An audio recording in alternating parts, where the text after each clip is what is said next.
my vision in 5 years from today is that we're going to have like a big, profitable company that is not only making energy drinks, but has partnered up with hundreds of other physical products, and where we have enough cash flow and profit to support entrepreneurs just like me who believe in their vision.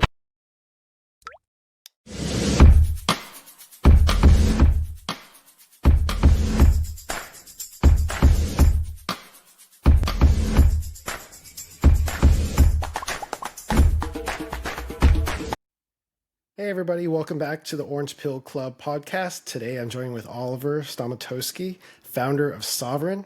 That's spelled out as SVRN. He's got a really cool website, sovereignenergy.com.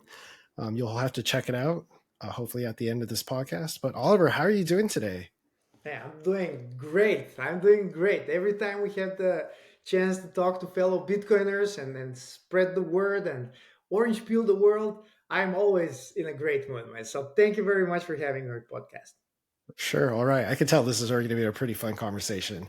But yeah, can you start off by telling us a little bit about yourself and your entrepreneurial journey? Sure, sure. I can. Where do I start, man? Like I've been born. I'm from Macedonia. That's a small country in Eastern Europe, and I was blessed like with the great mom and dad who helped me like grow. And maybe when we come later talking about Bitcoin, I can like go back to my childhood because this is where I experienced hyperinflation and all this kind of funny stuff.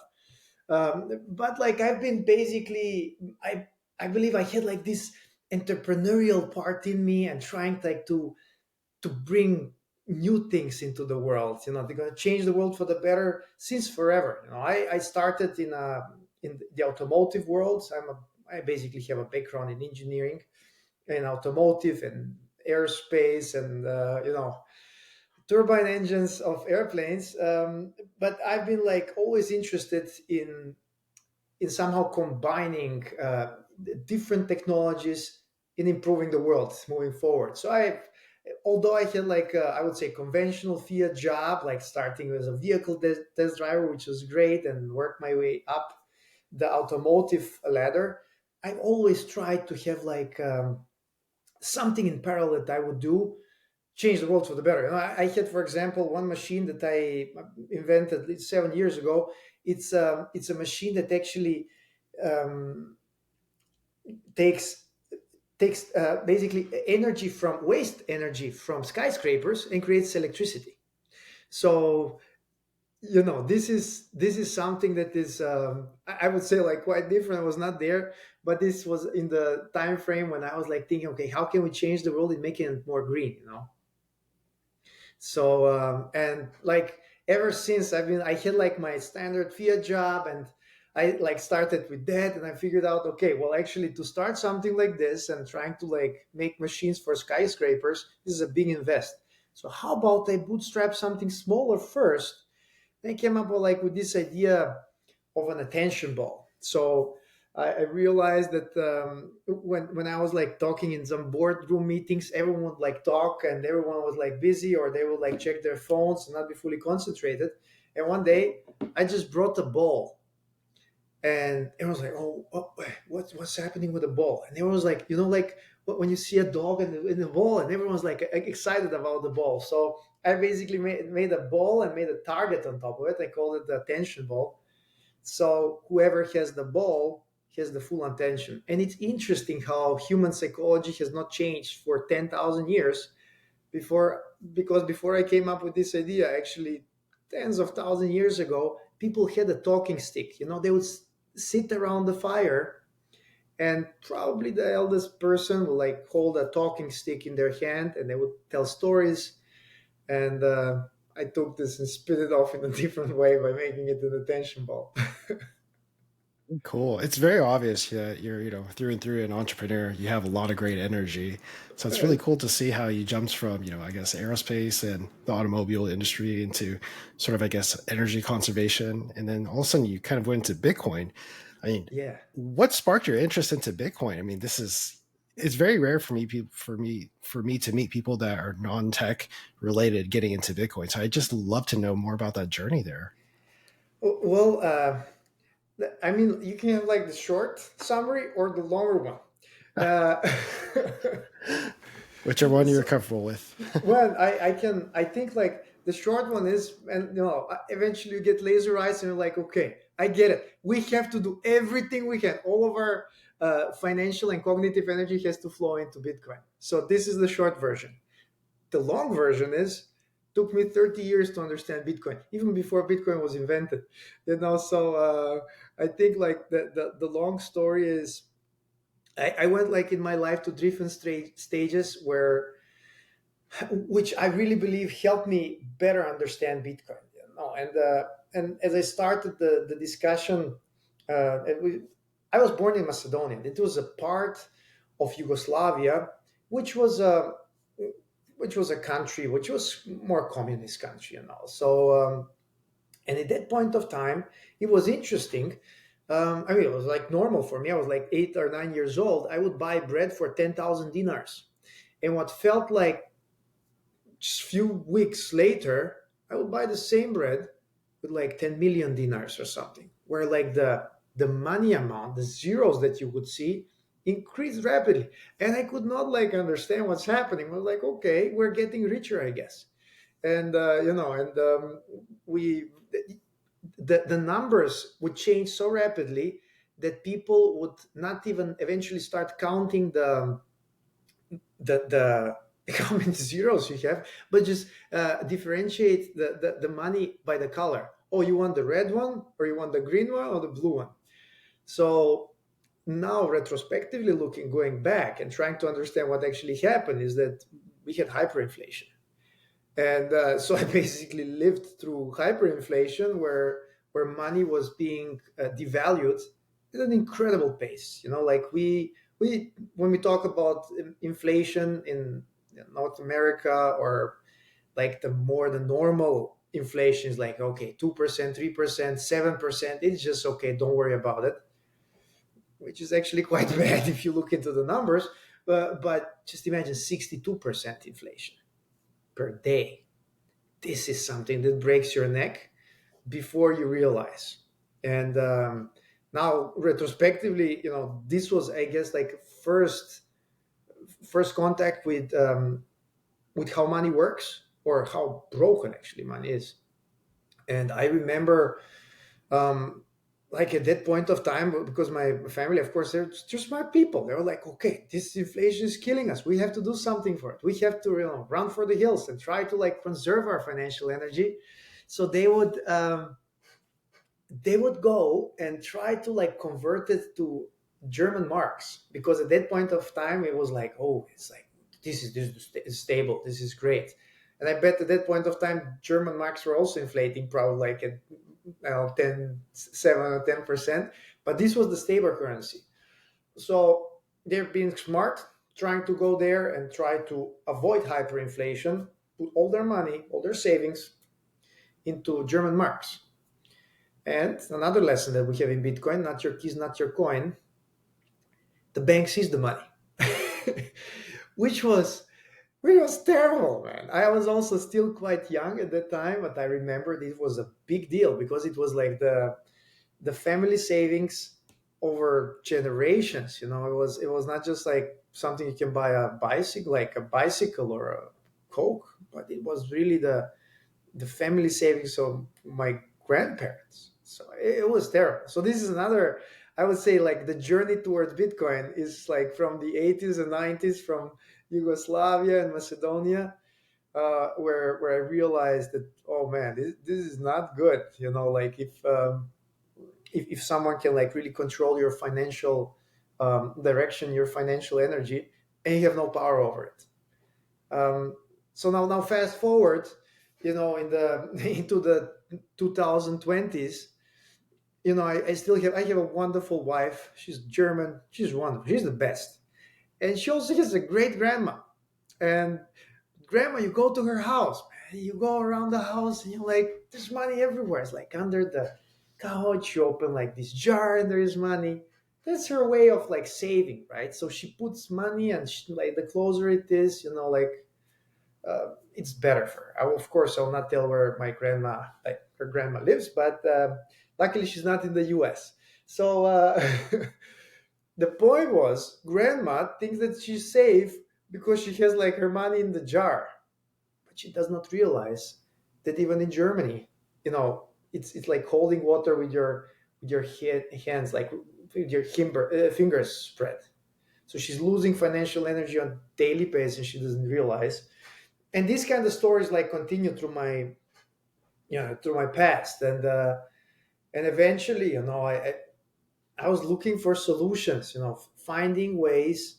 How can we conserve our financial energy? How can we find something that allows us to have control, something that is a vessel that will able to conserve the financial energy over time and space?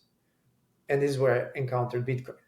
And I was like, man, okay, I get it. I'm getting the laser eyes, which you see in the background. I'm getting it.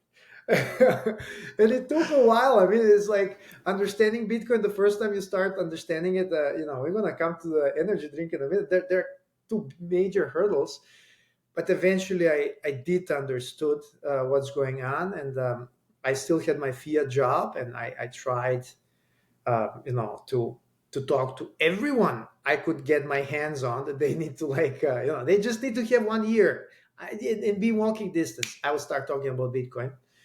So and I still had my fiat job, and we're doing fine with my wife.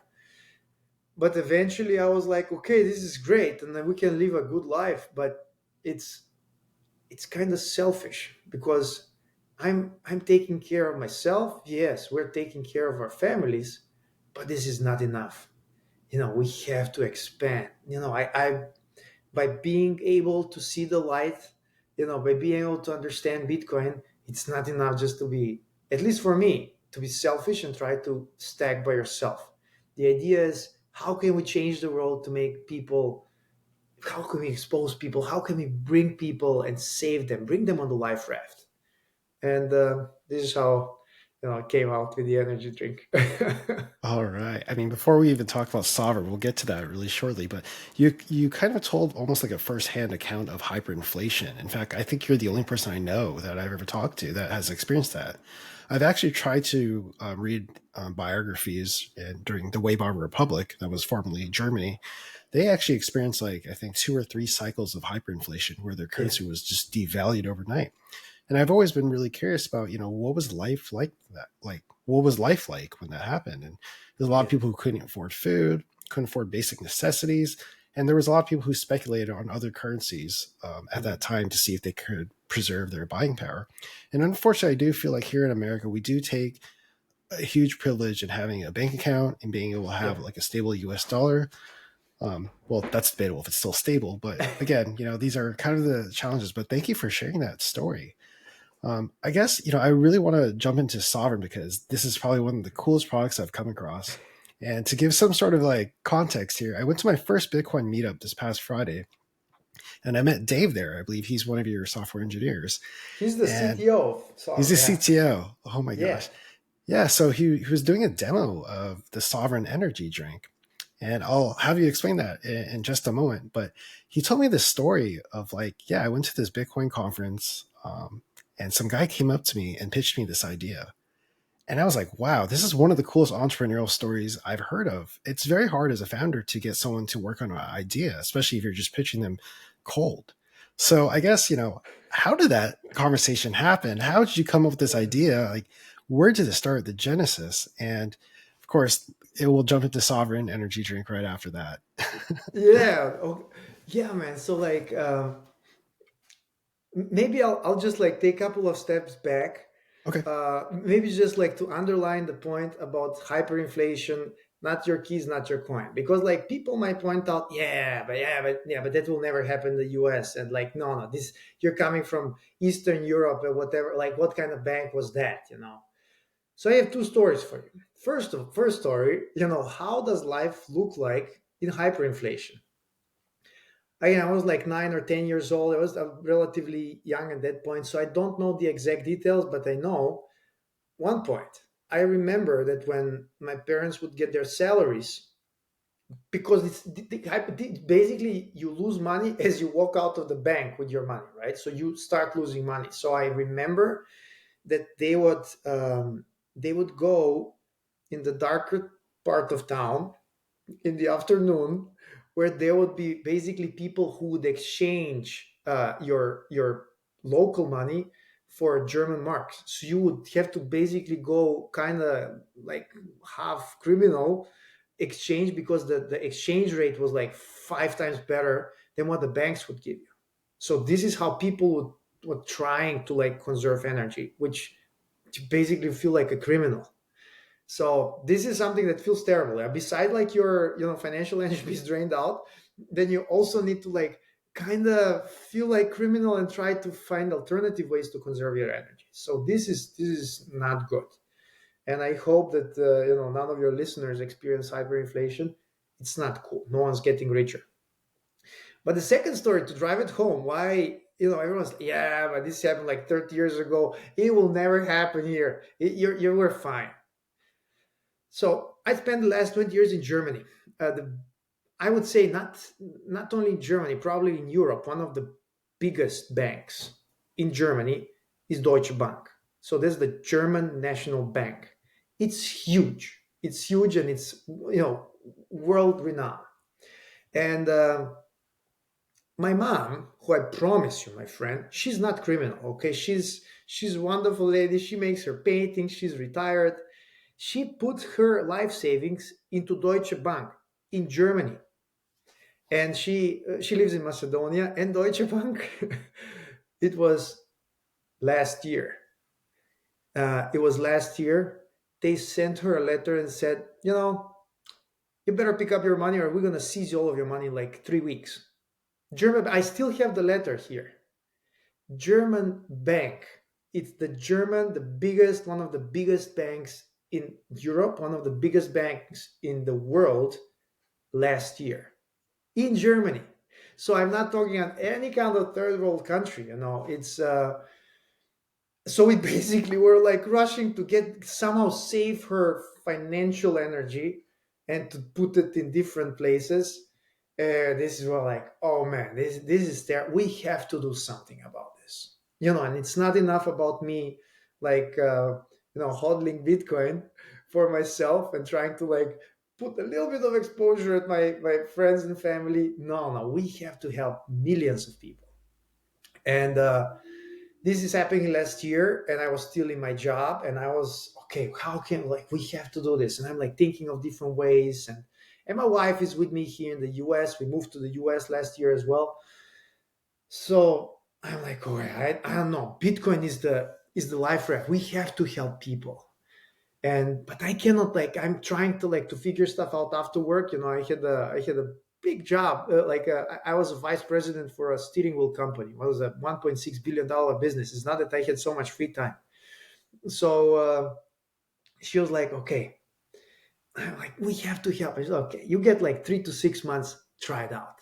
Try, go. So I quit my job December last year, and I knew what the mission is. I did not know the solution. The mission was try to like change the world for the better, and I did not know. And I tried to like bring Bitcoin, but I did not know how. But like as Nietzsche said, if you know your why, you will endure anyhow.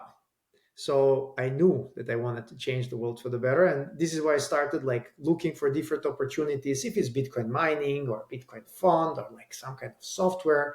And I had like 10 different topics that I was trying like to try to pick and help people conserve their financial energy. And I'm also locked into fitness. So it was like I was like 4 months into my journey, 4.5 months into my journey. I'm like, oh man, this is like tough. I'm not getting anywhere. And I'm grinding like crazy. And my wife, she's okay. You're into fitness. She loves fitness. Let's go spend the weekend at a fitness location where there's like someone who like trains, and we're there, and they're like the best people in the world in the gym. And we're exercising with them, and I see them drinking energy drinks, and then they're like, and then we're like after the the day of fitness where I'm like exhausted, go back to the hotel. And at 3 o'clock in the morning, man, I wake up. I'm like, boom, I get the laser eyes. I'm like, oh, I get the laser eyes.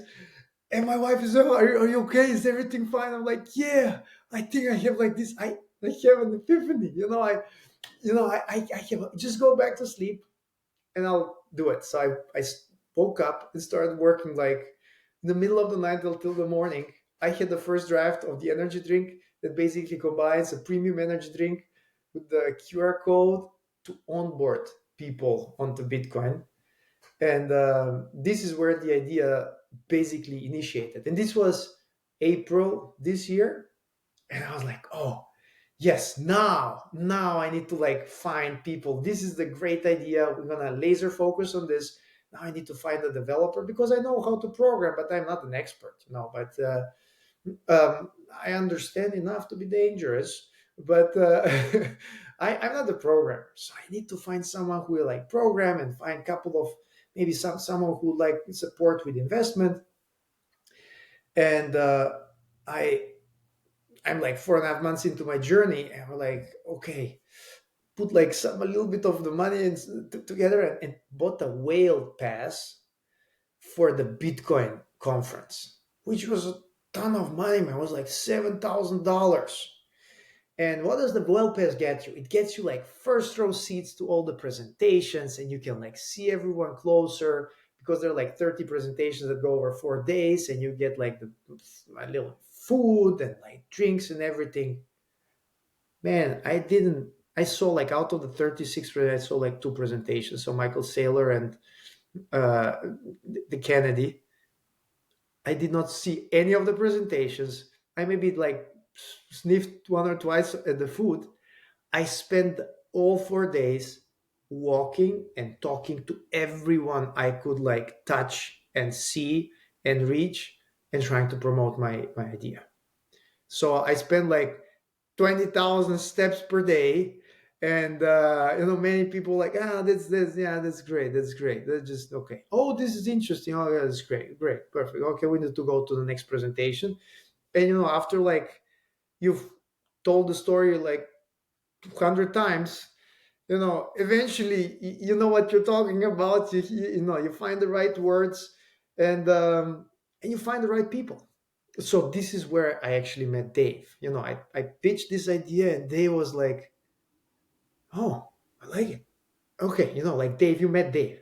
He's extremely smart. He's a freaking genius, and when it comes to like technology and making like stuff. But he's like more the calm guy. I'm the more outgoing. He's like, oh, I like this. And I'm like, oh, wait a second. Does he really like it? Or he's like, oh yeah, no, this is good. And I'm like, okay, perfect. He's not saying no. And then we figured out that he's actually exactly the developer type that I would need for us to launch this idea. And this is also there where I was like also trying to like talk to different people, and this is where I found like two investors that supported us to basically bootstrap this and start the company. So I mean, like to drive the point home, maybe just as a message to everyone who wants to like be an entrepreneur, you have to put in the work. And just plant the seed that you want to grow and just pour water. And even if it doesn't show, people might think, okay, this guy is crazy. Why is he putting water? There's nothing there. It's like it's not. And you just continue, and people are like, okay, this guy has gone nuts. But then you continue and push, and eventually, you know, it pops up and it grows like the Chinese bamboo tree that you have to water for 5 years, and then it grows like 10 feet in 2 days. I So love your resilience. I love it. I mean, that that conversation you had with Dave, that was a cold approach, right? You've never talked to him oh before. yeah. You just, wow, I wow. talked to everyone. I did not know one single person at a conference. I talked to everyone. This is how I approached. I must like Bitcoin trading cards. Bitcoin trading cards. Aladdin, amazing guy. Never heard about him before. But I approached his booth and I also started talking. And I was like, okay, I'm like this energy. I'm like this guy. What's happening with you? but I was like passionate about my product. I tried to explain what I'm doing, and this is where I made a connection with him, and in this way, I cold basically, or cold approached everyone there, and it's I think that the grind that eventually pays off. That's awesome. I mean, that story of just having to almost cold call, that's definitely an experience every entrepreneur goes through. And that is probably the most difficult part is making sure you never give up. But Yeah, yeah, we could talk about the entrepreneurial journey, but I feel like, we should jump into Sovereign because a lot of people are going to be asking, like, yeah. what is Sovereign? I mean, can Okay. you sort of, I guess demo for us? Like, so you have an energy drink, Yeah, you give it to a friend, yeah. and then they rip off the label and there's a QR code on it, right? Do you Yes. have an example you could show, I guess, on our Oh, podcast? 100%, man. We have 100%. Like I'm now, since we have the product, I always have a can with me wherever we go. It's either in my pocket or in the car, just in case. You never know. So, um, again, I, like maybe this is how like the energy drink looks like, right? So on the back, you have the backdrop about Sovereign, and you have the laser eyes and mental focus and zero sugar and 100% Bitcoin and sovereignty. But before we jump into the premium energy drink, just to mention, I was again on the mission to solve a problem. How do we how do we bring people on Bitcoin? There are two huge problems. I mean, I love Bitcoin and it's really amazing, but it does have two major hurdles. And the first one is understanding Bitcoin and understanding a signal from the noise, differentiating it. Bitcoin is not crypto. There is no second best. And even if we start orange peeling someone for 3 hours, eventually there's like, okay, Oliver, my head is about to blow up. Okay, just here's $100. Just give me Bitcoin. And then I'm like, oh no, no, no, it doesn't work like that. It's just no, it doesn't work like we. You have to spend now 4 more hours to to register to find in KYC. Don't get me started with hardware wallets. So these two issues, understanding Bitcoin and accessing Bitcoin, is what this orange, what our orange pill, like sovereign energy drink, solves. So the idea is that we have a premium energy drink, and I'll tell you about why I'm certain that this is, if probably, if not the best energy drink in the world. But as the first pillar, the other pillar is once you enjoy the drink and you enjoy the orange pill, you have a hidden QR code that within just 3 clicks, you know, grants you access to Bitcoin. It doesn't take you 3 hours, it takes you 3 clicks. And if you're, just you're not James, but you're regular Joe, and you don't have the laser eyes, but you have a phone, you just need to like turn on your camera because whoever has a phone has a camera, scan the QR code, who has a phone, has a camera, also has an email, just puts your email inside, and in a matter of I would say 15 to 20 seconds, you get Bitcoin because each of these QR codes in our drinks have anything between 500 sats up to 1 million sats. Each can, no exception. And within this process, within just 3 steps, you get access to Bitcoin as well as Bitcoin education. We walk you through like small, bits and pieces what Bitcoin is, and we give you links where you can educate yourself, and we also educate you on how to take self custody for Bitcoin, and the whole process, like from 15 seconds to get your Bitcoin until to get to self custody, is probably less than a minute, which is 1,000 times faster than any other conventional way of getting onto Bitcoin. And I think this is what we need. And that's why I'm so passionate about the project, about our energy drink. It's not only just the energy drink. I really love the flavor. I have a picture somewhere here where I tried like together with the team, we tried like over 500 different energy drinks. It's I was like, I like I don't know if you can see it, oh my but gosh. yeah. So there's like, and we went like through all of them just to make sure that we understand like the flavor direction and like the ingredients, and we worked like with this with a renowned actually beverage developer from LA that helped us develop the drink. And also there, the journey was like, I didn't want to develop this for myself.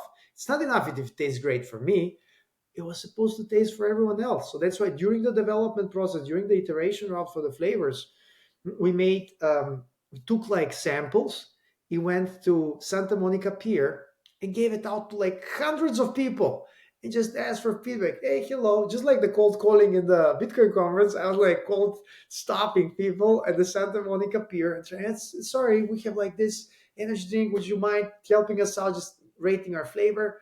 And also there we got like, okay, you should put more citrus, you should put more this and that. And this is why we develop three flavors, which I believe are really going to hit the flavors of the people. It's going to taste good. And the ingredients are also there to back your energy and like, to provide a sustainable, laser focused energy drive. Very cool. So I got to tell the audience and our listeners. So I did actually try the Sovereign Energy drink, and I got to say it actually tastes really good. You normally I would probably go to a club and order a Red Bull vodka. If they actually had like a Red Bull Sovereign, or I mean, sorry, a Sovereign vodka, I would totally order that because it was pretty good. I will be definitely buying a case to share with my friends for Christmas and Thanksgiving this year. I think they'll probably be blown away by this whole experience. But I think what's really cool about your product is you're essentially giving the experience of orange pilling people and being able to talk about Bitcoin to educate them. Like a lot of Bitcoiners, it's very very difficult to have a no coiner understand what does Bitcoin mean, what does it represent, and what can this possibly do, and what's the impact here in the future. That's a very difficult thing. So I think it's really cool that you're essentially just buying an energy drink and you can just give it to anyone in this world and say, hey, look, here's something that's tasty, it gives you a little bit of energy. But the really cool part here is like, here's some free Bitcoin. 500 Satoshis, like you said, up to a million Satoshis. Yeah. I think that's really cool for someone's journey. But I think what would be really awesome is 5, 10 years from now, what does that turn into for that person? Maybe Yes. that's when they start to develop an interest into Bitcoin and be like, holy shit, this went up in price. Like, what happened here? So Yeah. that's really cool. So I got to ask, you've had some cans that are 500 Satoshis, and then you have some, Yeah. I think, at 100,000. Has anyone claimed the 1 million Satoshis yet? Not yet, not yet. They're up for grabs. They're up for grabs. Not yet. We had like we launched the Pacific Bitcoin. I personally saw people who were getting 10,000 sats. 10,000 sats I Wow. already seen. I haven't seen 100,000. I need to check. I know that the three that are we have actually three cans in the 21,000 cans that we made that they have 1 million sats, and they have not been claimed yet. Very cool. So I had a friend that I was talking to about your products, and then his concern was, look, is it possible that someone could just steal a pallet full of these like sovereign cans and then just scan all the QR codes?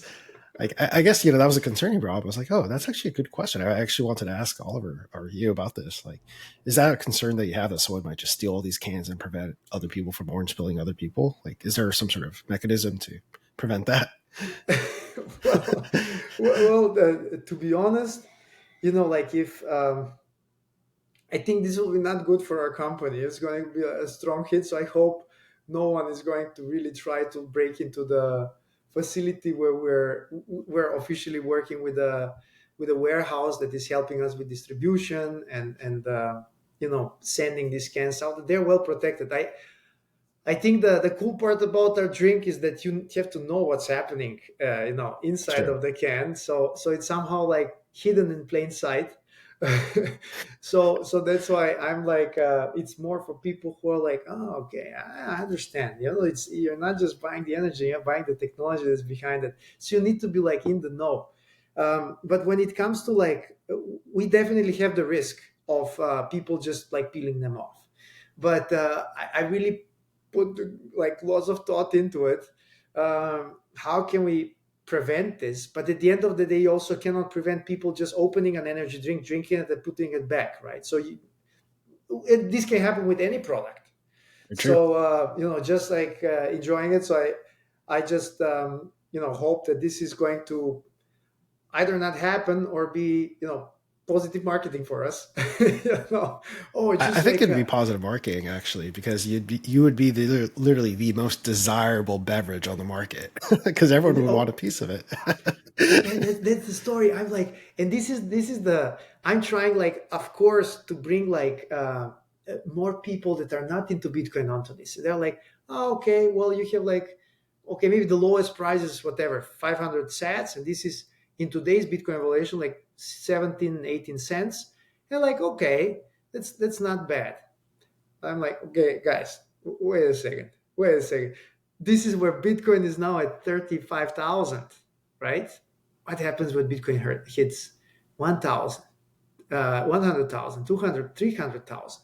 Then the lowest reward that you're going to get in our first batch is, and we're going to change this as we move forward. It's going to be like $2. It's, and the biggest like reward in the first batch is going to be $3,500. There is no reward that, like, in any kind of energy drink or anything, that you get like $3,000 back for like buying an energy drink. And but my vision is actually that we are hopefully successful and that we can move forward and hopefully get support from the Bitcoin community, with promoting our brand and growing, because I would actually like to put full Bitcoins inside, not just 1 million. Let's put One the full full. Bitcoin. Oh, Wow, yeah, wow, wow. because this will change people's lives. Just imagine, James. Just imagine you buy That's a crazy. can and you get like a full Bitcoin, and you're like, oh, this is amazing. It's like $35,000. And you're like, no, no, no, no. Read the small letters, go through the education. This is not $35,000. This is going to go into the millions. This will truly make you a sovereign individual. That's why the drink is called sovereign energy, because I really want to make people sovereign individuals. I love it. I love that idea. I got to share with you a personal story. When I was in a fraternity in Yeah. college, Four Locos was like a very popular alcoholic beverage, and it got banned Oh, because people were kind of over drinking it, and some people passed away because it had so much caffeine oh, and really? alcohol in it. But I remember my fraternity was very crazy about this. So we actually just bought entire pallets of this before the ban went in place. But I could Okay. totally imagine people just buying pallets of Sovereign and just saying, hey, we got to find the one Bitcoin can. But I'm just, drawing some parallels there as a story, but I thought that'd just be kind of funny to share. But I really think you have a really cool product here.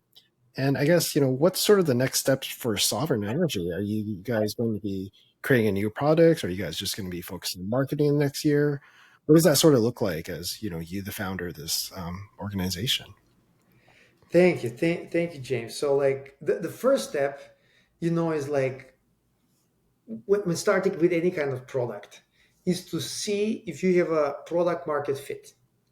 We know we have a product market fit because we already have like, if you look into the numbers, we have like hundreds of QR codes scanned already. We have many cans that are already sold. So we know that actually there is a market fit for it. Now the second step is market penetration. Growing marketing. We're a small company, and we're trying like to promote our energy drink. We're going to different conferences. We will be at the Unconfiscatable conference in Las Vegas now on the 7th, 8th of December. So our in the next short term future, in the next few weeks and months, we're really gonna try to like promote and get our product out there. So that's why I'm truly grateful that you're offering this space for me to share a little bit about the vision for sovereign energy, and hopefully we have some of your listeners interested into sovereign energy and support the mission. So that's the first part, getting it out there, like hopefully getting a little bit support from the community with our product. um, the second part is we will not stop here. Like sovereign energy, we call it the orange pill, and I'm not sure if Dave showed you when you met him. It is everything is like Bitcoin. Orange pill is the name of the flavor because it's a little bit orangey. We don't have expiry dates. We have hodl dates here on the bottom. So it's like we made 21,000 cans only in the first round. So everything is Bitcoin. But it doesn't stop here. We have two more flavor that we're going to hopefully be able to manufacture in the next few months. it's going to be cyber citrus and the Bitcoin cherry. And we're trying like to see how we how fast, depending on how much funding we have in the company, how fast we can manufacture those, because also they were one of the we also developed those flavors, and we know that they are going to also cater to people's taste buds. So there's the second pillar, and the third pillar is that we are, we look like a beverage company, but we're actually a technology company. We're a Bitcoin onboarding company, and we're trying to like find partners who would like to work with us and putting these QR codes onto their products. If you're making coffee, or you're making T-shirts, or if you're printing books, or if you have like chocolate, maybe there is a way how we can partner up, and or pharma, maybe there is a way how we can partner up and try to like find a way where we really like bring physical products and Bitcoin together. Because in my orange peeling journey, every time I start talking to someone about Bitcoin who has never been exposed to it, it's typically very difficult to go one abstraction level up. Oh, but what is it tied to? It's like it's not physical. It's digital. I don't no this no, it must be a scam. I don't know. I don't understand. It's difficult to abstract this one level higher to understand that there is actually a digital asset. The moment you have an energy drink, in this case, I've been talking to my mom about Bitcoin for the last 3 years. She's like, oh, I don't know. She saw the energy drink. Oh, this is a great idea. I want energy drinks. Yeah. So this is, we're tying it to something physical, which people can, I think, easily identify them. Oh, okay, I understand. There's like, okay, there's a physical product, and I joke around and I say like our energy drink tastes. This is how Bitcoin tastes like, right? So it's the orange pill, so you can actually taste Bitcoin. And the next step, like the third pillar, is really to try to find partnerships in different industries, just to try to orange pill the world. What would you say? I mean, we're talking about a little bit of entrepreneurism right now, but what would you say is the biggest challenge you're facing currently in your role, and how are you tackling it? Well, the biggest challenge by far is the workload. Is the workload, and wanting to do so much, but the day only has 24 hours. And that's the biggest challenge at the moment. We're really trying to like, and we're a very small team. It's just two, three people, and that's it. And I'm the only one who's actually full time. So it's a very small team. And what we need now, like to really grow, and the biggest challenge is that we have so many ideas and so many potential partners, and it's trying to balance, what do we cater, what do we support, and what we cannot support, and then trying to like somehow put everything under one roof. So that's why, like, moving forward, we'll like try to get more helping hands to drive this forward. Cool. How do you, as an entrepreneur, deal with, I guess, FUD, fear, uncertainty, and doubt? Okay, man. So it's relative, right? It always depends on the on how you. I think I cannot generalize this point, but if I would give like, if you're an entrepreneur and you come into fund, whatever, it can be like about Bitcoin, it can be like any other industry. If you're an entrepreneur, right? Um, Dealing with FUD for me again starts with the why. And again, I would quote Nietzsche there. If you know your why, you will endure anyhow. So even if there are people like, oh, this is terrible, yeah, this energy drink will never work. Oh, you need to do this and that, it will never survive. Or you're making hats and they're like, oh yeah, who no one's yellow, like blue hats with yellow text. And I'm like, no, well, maybe you don't like, but just I want to make this hat, or I want to make this energy drink because I really believe it's gonna change the world for the better. That's my why. And now if you have fun and you're telling me, okay, this never gonna work, or I cannot support you, or like there are tough times that gonna come, this is sometimes we need to remind ourselves, what our why is and why are we doing it. And the why is what drives us forward. And the second thing is, you know, just to remind ourselves that like bad times are not here to stay, but are here to pass, and they will pass. You just need to be resilient and push forward. And this has been the driving force through my life. It's not only this energy drink. I've been like through these ups and downs through my career. From Macedonia, Germany, US. You always have ups and downs. You just need to just understand your why and believe in yourself, and try to move forward. Don't stop. Never stop. Right. So for yourself, I can, and for Sovereign as well, where do you see yourself in the next 5, 10 years? I know it's a very ambitious question, but I wanted to see where your head's at. Oh man, 100%. So like for me, in the next few years, we will definitely grow this into a successful company. We are here because I know that our mission is pure. And we will. The mission really is bringing Bitcoin and Sword into people. And you can always like find, yeah, but I don't like your logo, or you should put like different laser eyes on top. There's always some stuff that we can like reiterate and improve. But the mission is, if the mission of a company is wrong, you'll never survive. And I know that we're on the right path, we're on the right mission. And that's why I know that we'll succeed. So we will grow this company starting from an energy drink. And my vision in 5 years from today is that we're going to have like a big, profitable company that is not only making energy drinks, but has partnered up with hundreds of other physical products, and where we have enough cash flow and profit to support entrepreneurs just like me, who believe in their vision and who maybe just need a little bit to kick off, like to light the fire from the spark that they bring themselves.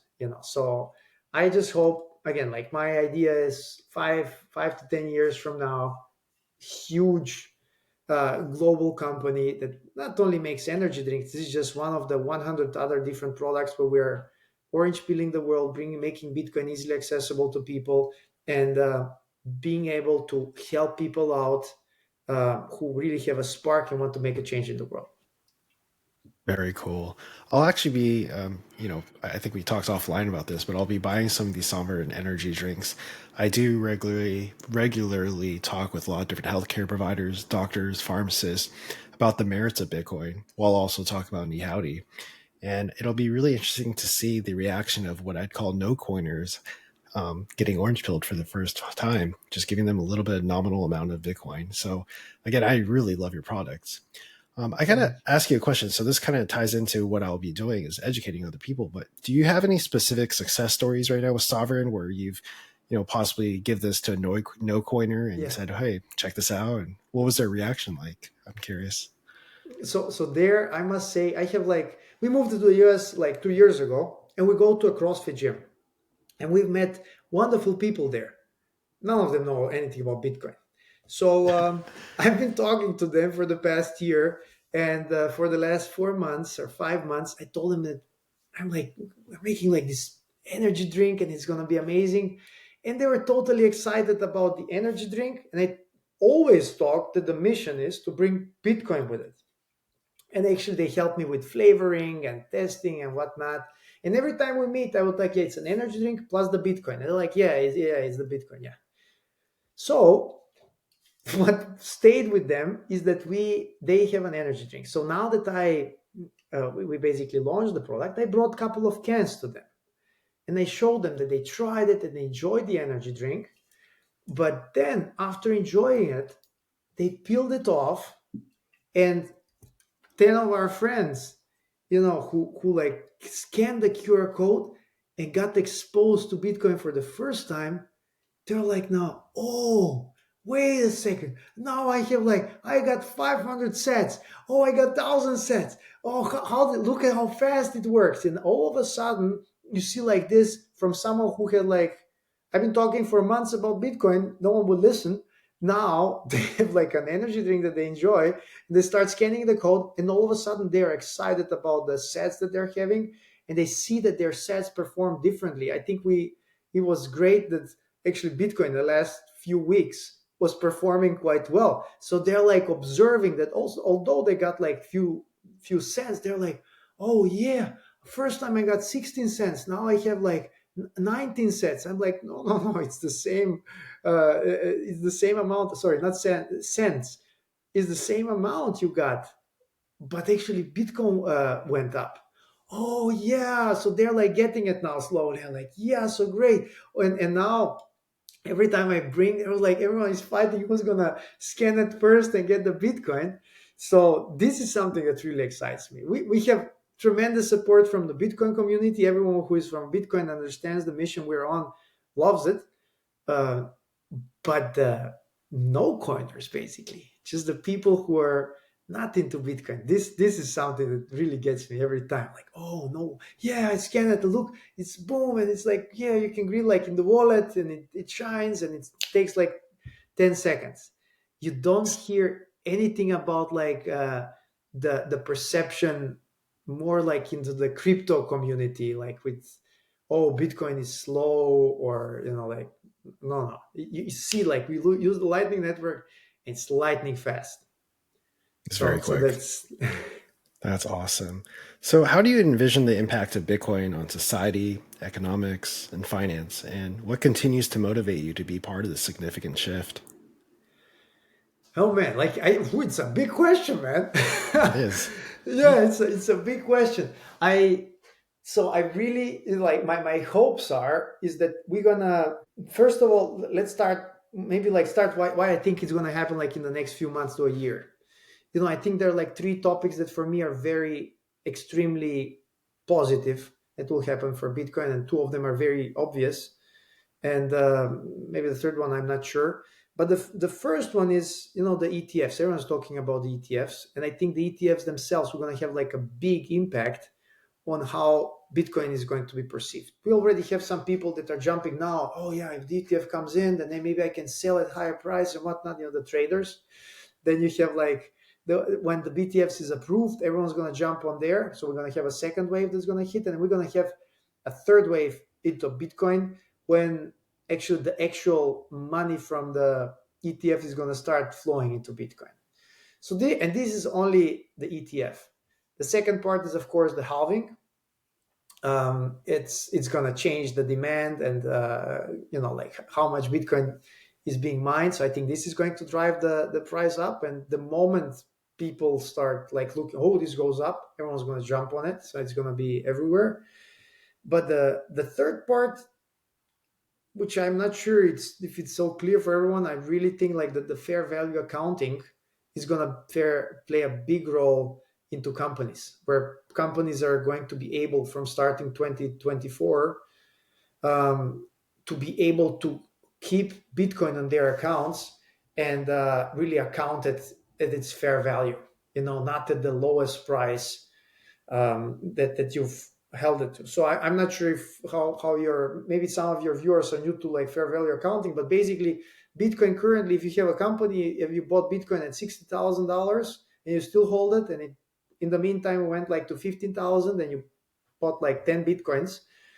So basically your value on your balance sheet would be only 16,000 times 10, although Bitcoin is now at 38, 40, whatever it goes, because it's the currently it's valued at its minimal price during your holding period. And this is going to change next year, where it's going to be, and by the way, if you have something like this, then it's very difficult to have a clean profit and loss accounting. So is why is Bitcoin is like 16, but I see it at 38. What's my profit? So it makes it totally intransparent and complicated. Fair value accounting is you have your Bitcoin, whatever value it has at the moment, it's how much you have your own account. And this makes everything much more transparent. So this kind of accounting will happen next year. And I really believe that this is going to help also companies together combined with ETF and other points that will come that also other companies are going to join on the, like join the Bitcoin ecosystem. And all of this, I believe, is going to lead to, simply better Bitcoin adoption. I would not say that we're going to like hyper Bitcoinization in the next 2 years. I don't know. I don't. Maybe it takes a little bit longer, but I think that all of it is going to have a positive impact. I really believe it's going to have a positive impact. First of all, I hope to, like, what my mission is about, to help people conserve their financial energy. I really think that exposure to Bitcoin will help people out. And I think this is the first thing. And the second thing, which I simply don't know how Bitcoin is going to impact the world positively to the latest detail, but we as humans are not able to always perfectly simulate the future, but we can draw from the past and try to understand how the future might look like. So I like to draw the parallel to the internet, right? So when the internet came out, like in the 90s, I was like, oh yeah, the internet, like this thing when you like send messages, like how do you call them? Emails. Yeah, emails. You say like emails. That's the internet, right? And people like, yeah, it's internet, yeah. But no one was talking about Facebook. No one was talking about Netflix. No one's social networks, Bitcoin. All of these other layers that have been built over time over this email exchange platform, no one could foresee at that point of time. And I really believe that this is some of the impacts that we will have from Bitcoin as well. We see today, oh, Bitcoin, yeah, oh yeah, you transfer money with it, right? You conserve energy. And we're like, yes. And it's gonna have like many other topics and many other applications that we simply cannot see today.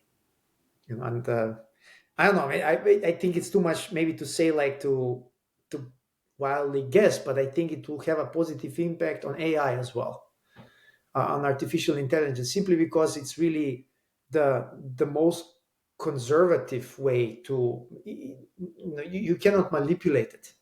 So although you can make as much robots as you want, you cannot manipulate the Bitcoin ecosystem. You cannot change whatever has been mined into it, like burned into the blockchain. So I think it's going to be one of our security layers that are going to be very interesting in the future when it comes to AI and securing your not only your digital assets but also like topics that you don't want to be touched by AI. That you cannot like create bots to just crack your code and take your money out. Some very good insight. If you could fix one thing in this world, what would it be and why? Okay, one thing. Hmm. I whew, One thing in the world, man. I mean, like, I have to come back to Bitcoin, man. I have to come back to Bitcoin. I really think if I could like fix the fact that people, although they have something so great in front of them, are not able to touch it. It's like Bitcoin is hidden in mere sight for many.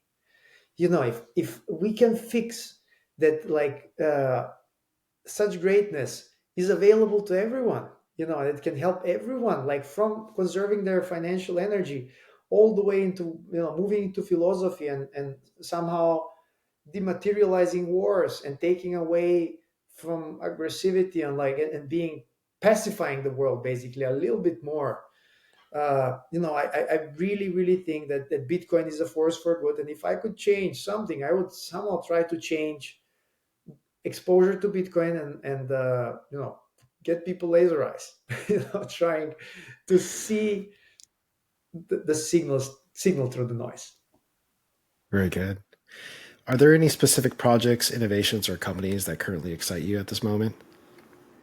Oh man, there are many. I mean, like I must say, we've been working with Aladdin from Bitcoin trading cards. I think that's an amazing product. It's I must say I was never into Bitcoin like in any kind of trading cards before until I met Aladdin. But combining the world of like trading cards and scarcity and like like and wonderful art, combining it with like Bitcoin education, it's simply wonderful. And I think this is why it already has went viral through the Bitcoin community. And I really think that Aladdin is doing an amazing job of promoting, Bitcoin through his trading cards. So I'm really excited about it. I think that's great. To name Very one, cool. I'll have to check out Aladdin. This is the first time I've heard about it. Oh Is man. there a question or a topic that you believe that hasn't been addressed yet, but you'd like to discuss or elaborate on? Um, I'm not sure if it's a question, man. I'm not sure Could be a if it's a topic. question. But I'll point something out that I've observed. Maybe it's an observation in the Bitcoin community. I've observed like that in the Bitcoin community, we have two types of people how they perceive Bitcoin and outsiders. There is a portion of the Bitcoin community who is extremely welcoming to outsiders, basically no coiners, who is welcoming and say, yeah, okay, I'm going to teach you, I'm going to tell you what's happening. And this is Bitcoin, this is why you should have it, and spend some time on it. And yeah, we're passionate. Come over, welcoming. And then there is the other part. There is like we do have Bitcoiners who are like, if you don't get it, you know, have fun staying poor. And I hear that a this lot. is, I hear that a lot. yeah, you've heard it. That's not welcoming. Telling someone, oh yeah, you don't get Bitcoin. Well, have fun staying poor. That's not going to help anyone. It's not going to help you. It's not going to help the Bitcoin adoption. So my, I would say like, it's not even a message. It's just like a comment and maybe just like a reminder is that Bitcoin is for everyone. We want to share the Bitcoin with the world. We have insights that not many people have. We have found the vessel to financial sovereignty. Let's share it with everyone else. It's not like a boat when everyone comes in that we're gonna drown because it's too heavy. In contrary, the more people we get into the Bitcoin ecosystem, the better it's gonna be for everyone.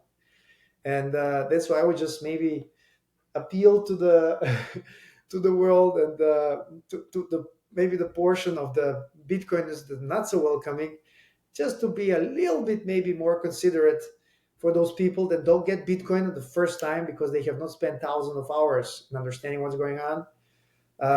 Maybe have a little bit more patience. We want to be welcoming in the Bitcoin community. We want to bring people onto the Bitcoin system. We want to share the love we have for Bitcoin, and the positive impact it will have for the world. I completely agree with you. I think in almost every industry, you do have that sort of tribalism, and and Bitcoin is definitely more apparent. And saying those things like "have fun staying poor," well, it is funny. It's just not the right way to go about things, especially to people who are educating. I spent the majority of my work in mental health, and I've had to always become really patient dealing with a lot of different types of people. But I've always found that as long as you're patient, you explain things, and you're positive in how you do it, people will always come back to you and want to ask more and learn more about Bitcoin. So that's at least been my experience. So Oliver, I mean, where can people go to find out more about you and your work? I mean, would you like to shout out your socials? Oh yeah, for sure. Just thank you so much. First of all, we svrnenergy.com is our internet page. So feel free to check us out there. We're building, we're growing, but this is where you can try to order our energy drink and try it for yourself. All of the other socials, we are quite big on Twitter as well. There, our handle is just SVRN Energy, and all the other socials. If it's Instagram, TikTok, YouTube. But we are currently, we just launched. So we started with Twitter because I really believe that we have a product for the masses. But I also believe that we need to be humble enough to say to show it first to the Bitcoin community and ask for approval from the Bitcoin community before we go to the masses. So that's why we started with Twitter, where we tried to promote our energy drink and like show it first to the Bitcoin community, And I believe so far we have gotten everything, just positive feedback on our mission and our product. And now we're going to try to expand on the other socials. So don't be surprised if we don't have so many followers on the other socials. We really focused on Twitter, but we're going to try to grow the other social networks as well. I just want to though maybe just give one short shout out to your community and for you. So thank you so much for having me here. I would like to offer a small give back to your community. If just a discount code for whoever is listening to this podcast. If you use the code name of your company, everyone who orders using this code will get 10% off. So please feel free to try out and give us feedback of how it tastes. Very cool. Oliver, thank you so much for being on the Orange Pill Club podcast. We really hope to have you back soon. Thank you so much. It was a pleasure. Thank you for your time. Thank you for everyone who was listening to you. And thank you for the support. Thank you so much. Bye bye. Thanks, All the Oliver. best.